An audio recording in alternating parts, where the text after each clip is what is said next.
Flamengo, próximo de fechar a venda de lateral. Veja prováveis opções para suprir a saída do Wesley.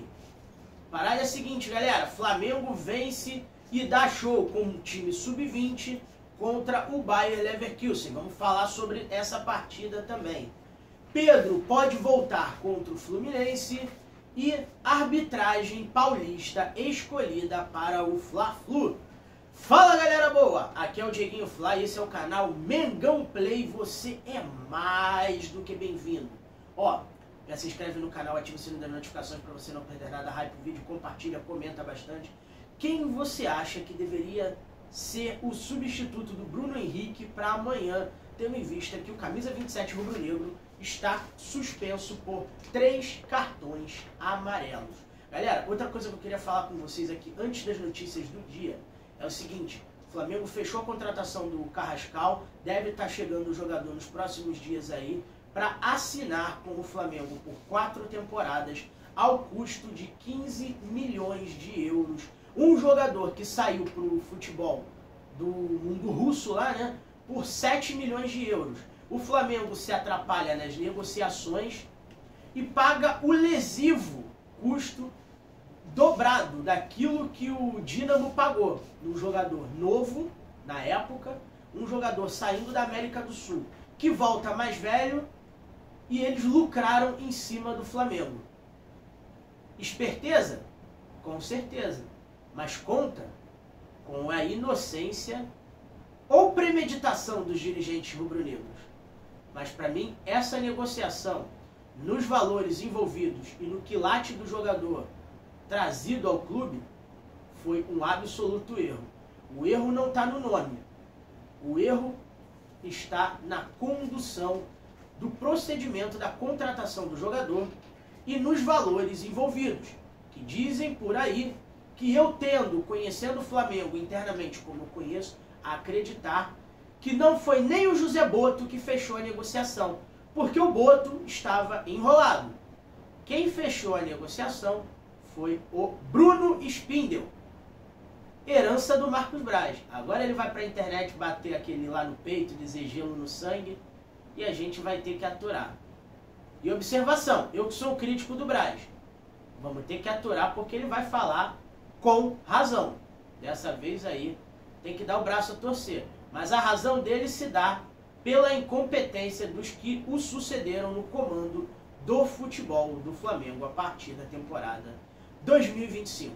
Dito isto, vamos mudar de assunto, porque a parada é a seguinte, galera. Ontem, o Flamengo jogou na Gávea contra o Bayer Leverkusen da Alemanha, primeiro jogo dos alemães na temporada 25-26, e a estreia do técnico holandês Erik ten Hag, que foi devidamente, impiedosamente goleado pelo Flamengo no estádio José Bastos Padilha, o estádio da Gávea. Parada é a seguinte: o Flamengo no primeiro tempo já disparou um 4-0 sonoro, e no segundo tempo chegou a fazer 5-0, mas o goleiro Léo Nanete, né, que entrou no lugar do Matheus Cunha, fez lambança e o Flamengo tomou o gol de honra dos alemão, né, como costumamos brincar por aqui pelo Brasil. A parada é a seguinte, nação. Ó, destaque na partida pro Lohan, que jogou pra caramba. Matheus Gonçalves também jogou muito, fez 2 gols. E, vamos lá, na ordem. O Lohan abriu o placar logo no começo do primeiro tempo. Com 10 minutos, o Matheus Gonçalves, muitos podem considerar gol contra do lateral Arthur, brasileiro, que também passou pela base do Flamengo, fez 2-0. Matheus Gonçalves fez 3-0 ainda no meio do primeiro tempo. No final do primeiro tempo, Pedro Leão faz 4-0. E o quinto gol foi, para mim, um dos destaques da partida dos que entraram depois. O Gustavo, lateral esquerdo, que entrou no lugar do Matias Vinha. E depois disso, o Bayer Leverkusen descontou na entrega do goleiro Léo Nanete. Problema zero.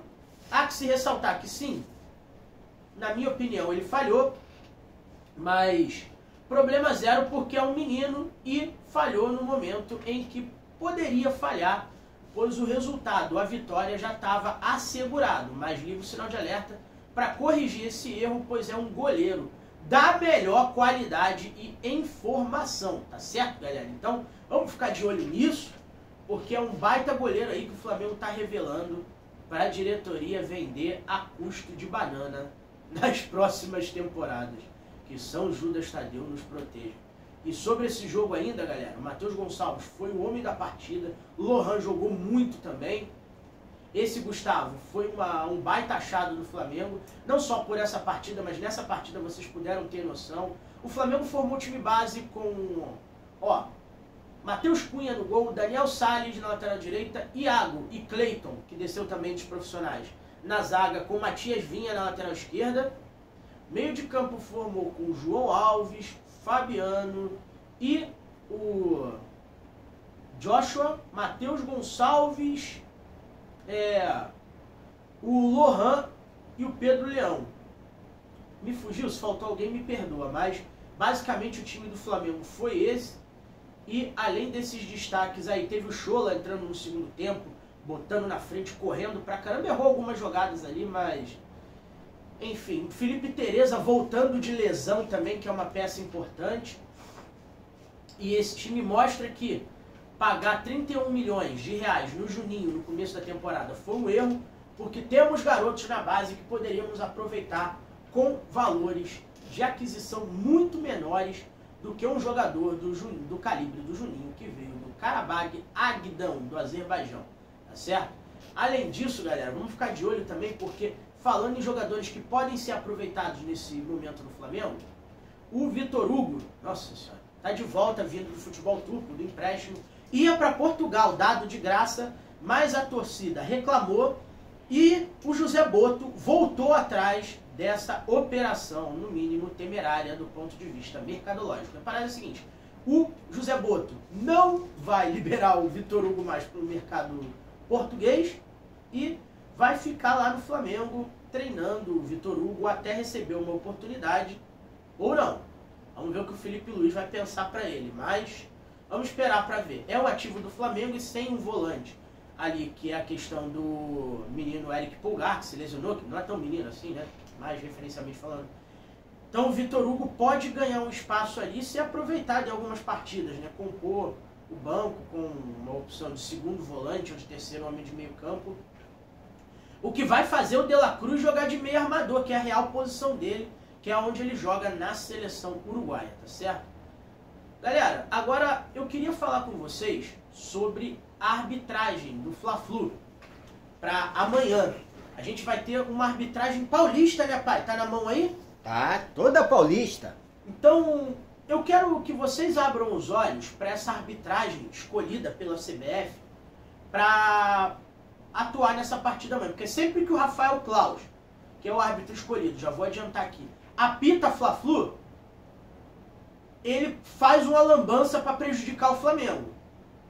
Já presenciei isso no Maracanã umas 2, 3 vezes. Tá certo? Então, é um árbitro enrolado e que mesmo fazendo lambança para prejudicar o Flamengo, ele atrapalha o espetáculo, porque a diretoria, a torcida do Fluminense, também reclamam muito desse cidadão. Então, meu pai vai passar para vocês a arbitragem completa para vocês terem uma noção. Tá? O único que não é de São Paulo é o VAR, mas a arbitragem de campo toda ela é paulista. E o clássico é carioca, né? Não entendo isso, trazer uma arbitragem de fora. Acho estritamente desnecessário. Mas quem vai apitar junto com o Rafael Claus amanhã? Pai, confirma aí pra mim. Árbitro, Rafael Claus. Auxiliares, Danilo, Ricardo, Simão Maniz, de São Paulo. Isso. Evandro de Melo Lima, de São Paulo. E o VAR, Rodolfo Toschi Marques, né? Marques. Do Paraná. É isso mesmo ou ele tá por outra federação? Ainda tá pelo Paraná. Certo. Então, galera, essa é a arbitragem escolhida para apitar o Fla-Flu amanhã. Agora eu quero deixar uma pergunta para a CBF.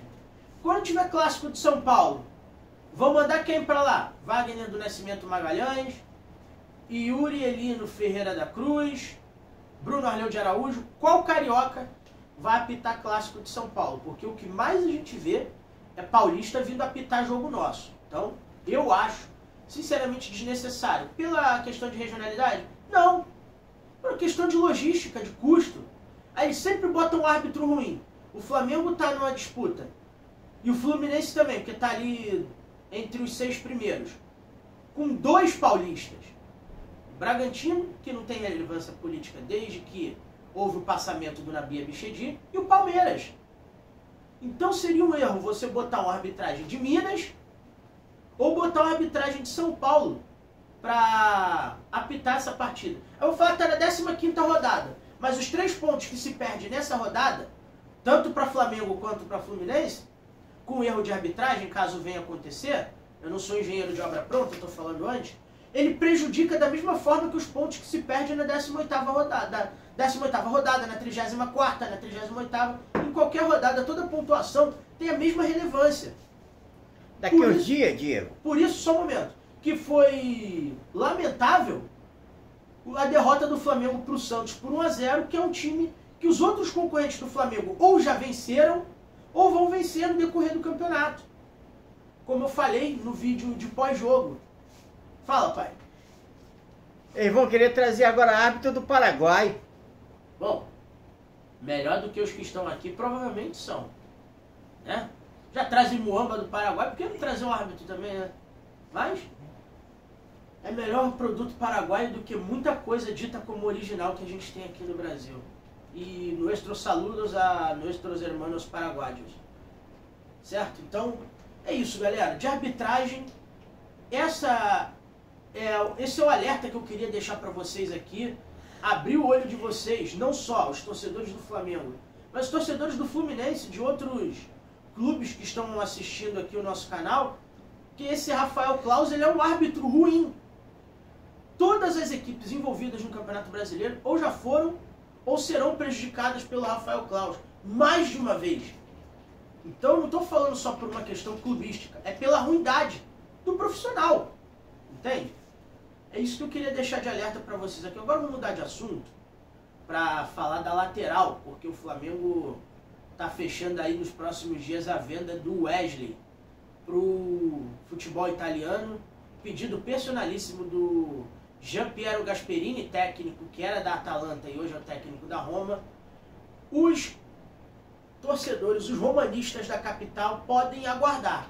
O Wesley está chegando e vai custar aos cofres da Roma 25 milhões de euros fixos por 80% do passe, mais 3 milhões de euros em bônus.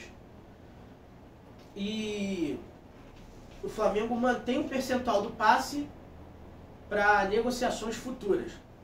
Entendeu, galera? Esse é o modelo de negociação. Aí você deve estar se perguntando como o Flamengo vai fazer, porque o Flamengo tem problemas na lateral. O Varela, que é o lateral direito, que poderia substituir o Wesley caso ele saia essa semana, o Varela está na esquerda quebrando um galho porque o Alexandro está afastado com problemas musculares e o Ayrton Lucas teve a questão do corte no jogo com o São Paulo. O Matias Vinha jogou 30 minutos ontem e não vai estar à disposição para fazer a partida toda nesse domingo. Está voltando de 2 lesões graves, similares ao mesmo tempo, né? Simultâneas, perdão. Então, o Flamengo vai ficar, se o Wesley sair, sem um jogador de ofício na lateral direita e na lateral esquerda, pela falta de tempo hábil para recuperação e plena forma dos 3 laterais esquerdos que o Flamengo tem. O que a gente pode fazer é colocar o Daniel Salles naquele setor para quebrar um galho, até trazer um, visto que José Boto demora uma eternidade nas negociações.